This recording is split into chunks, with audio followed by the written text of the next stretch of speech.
భయ్యా నేను as a friend లాగా, యాజ్ ఎ బ్రదర్ లాగా, యాజ్ ఎ ఫ్యామిలీ లాగా చెప్తున్నా.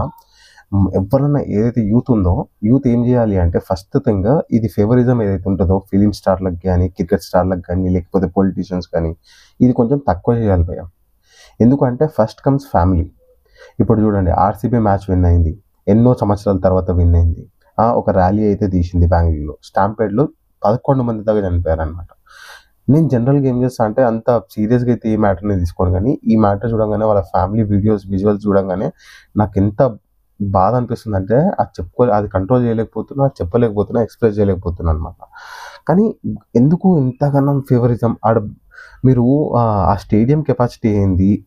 టికెట్లు అమ్మినవి అసలు ఎవడు భయ్యా అన్నిగనం టికెట్లు అమ్మింది? ఫస్ట్ పోలీసులు తీసుకుపోయి ఆళ్ళని తీసుకుపోయి లోపటేయాలి. ఏదో రూ. 2 పైసల గురించి ఇంతమంది 11 మెంబర్ పీపుల్‌ని నువ్వు ఎంత సంపాదించినావో పక్కన పెట్టు. 11 మంది ఫ్యామిలీస్‌కి అసలు నువ్వు ఏం సమాధానం ఇస్తావు? అసలు ఈ ఫెర్టిలిటీస్ అసలు ఏం చేసినాయి అసలు మనకి అర్థం కాలే నాకైతే.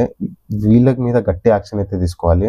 అక్కడ సీఎం గాని, అక్కడ గవర్నమెంట్ గాని ఏమంటుందో తెలుసా? ఎవరైతే చనిపోయారో వాళ్ళకి 10 lakhs, 25 lakhs అక్కడ సైడ్ ఉన్నోళ్ళకి ఎస్కర్షన్ ఏదైతే అమౌంట్ ఏదైతే ఉందో అది కంపెన్సేషన్ లాగా ఇస్తాము అని చెప్పుకుంది. కానీ 25 lakhs ఇచ్చినా అసలు దానికి వాల్యూ సపోర్టే కాదు ఫ్యామిలీకి. ఒక ఫ్యామిలీకి మనం ఒక సపోర్ట్‌ని అయితే దూరం చేసినాం అనమాట. ఒక అమ్మకి ఒక కొడుకు లేకుండా చేసినాము. ఒక ఫాదర్‌కి ఆ కొడుకు లేకుండా చేసినాము. అసలు ఆ ఫ్యామిలీ ఎంతగానో సపోర్ట్ చేసినుంటే అంటే ఎన్ని హోప్స్ అయితే పెట్టుకొని ఉంటది. 25 lakhs ఈ మధ్య దేనికి పనికిరావు గైస్. మీరే ఆలోచించాలి. మనమే ఒక స్టెప్ తీసుకోవాలి. ఎళ్ళండి. ఎళ్ళొద్దు అంటలే. అక్కడ క్రౌడ్ చూడండి అసలు.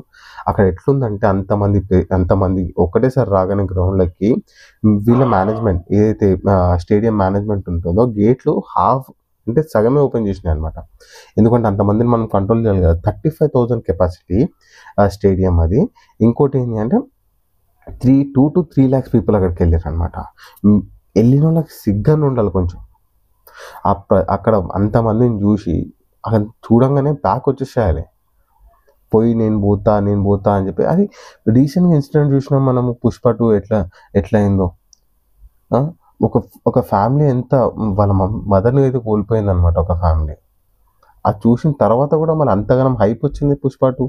ప్రైమరీ కాజ్ వచ్చేసి ల్యాక్ ఆఫ్ మిస్‌మేనేజ్‌మెంట్ భయ్యా. ఎందుకంటే ఈ ఈవెంట్‌ని ఎట్లా కండక్ట్ చేయాలి? ఏం చేయాలి? ఏ విధంగా మనం స్టెప్స్ అయితే తీసుకోవాలి? క్రౌడ్ ఎంతొస్తుందని చెప్పి పక్కా తెలుసు. మొత్తం సోషల్ మీడియా మొత్తం ఎర్ర సముద్రంలాగా అయిపోయిందనమాట.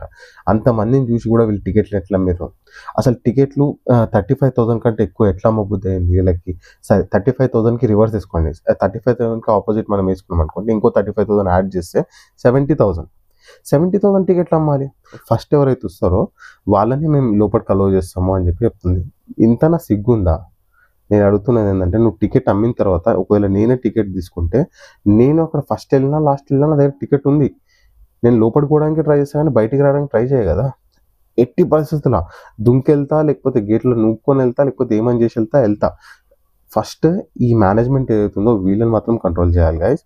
Security failure.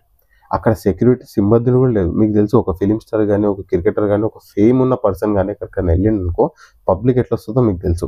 దాన్ని కంట్రోల్ చేయలేకపోయారు. ఇది సెకండ్ ఫెయిల్యూర్. థర్డ్ ఫెయిల్యూర్ వచ్చి గవర్నమెంట్ రెస్పాన్స్. గవర్నమెంట్ కంపెన్సేషన్ అయితే ఇస్తా అన్నది కానీ అసలు గవర్నమెంట్ యాక్షన్ ఎందుకు తీసుకుంటలేదు? ఫస్ట్ యాక్షన్ తీసుకోవాలి కదా! యాక్షన్ తీసుకొని ఫస్ట్ చేసి అసలు ఎవరికి సంబంధించి ఎవడైతే ఇట్లా చేసిండో, ఎవడైతే పైసలు ఎక్కువ సంపాదించిండో ఆన్ని లోపటేయాలి. ఇంకోసారి చేయకుండా చేయాలి. వాడిని చూసి వేరోడు ఇంకోటి చేయడు కదా! అట్లా చేస్తే. ఇంకా నయం వాళ్ళు ఓపెన్ బస్ ర్యాలీ కూడా చేద్దాం అనుకుంటున్నారంట. అది చేసినట్టే ఇంకేం ఎన్నిగనం అయితుందో. డజన్స్ కొద్ది మందిలో అయితే ఇంజ్యూర్ అయితే అయ్యిండ్రంట గైస్. ఇప్పటికన్నా కొంచెమన్నా అవగాహన తెచ్చుకోండి. మనము ఇలాంటి ఫేమిజం దీనికి వెళ్ళకండి. మా హీరో, మా క్రికెటర్, మావోడు తోటకూర ఫస్ట్ ఫ్యామిలీ మీద అయితే ఇంపార్టెంట్ పెట్టండి. ఫస్ట్ కెరియర్ మీద ఇంపార్టెంట్ పెట్టండి. ఉండాలి, ఉండొద్దు అంటలే. కానీ మరీ ఇంతగానం ఉండొద్దు. చూసిర్రు కదా ఇప్పుడు మీ ఫ్యామిలీ సంగతి ఏమైతుందో. ఇప్పుడన్నా అట్లీస్ట్ మనోళ్ళు కొంచెమన్నా మారుతారని చెప్పేసి అయితే నేనైతే అనుకుంటున్నా. జై హింద్.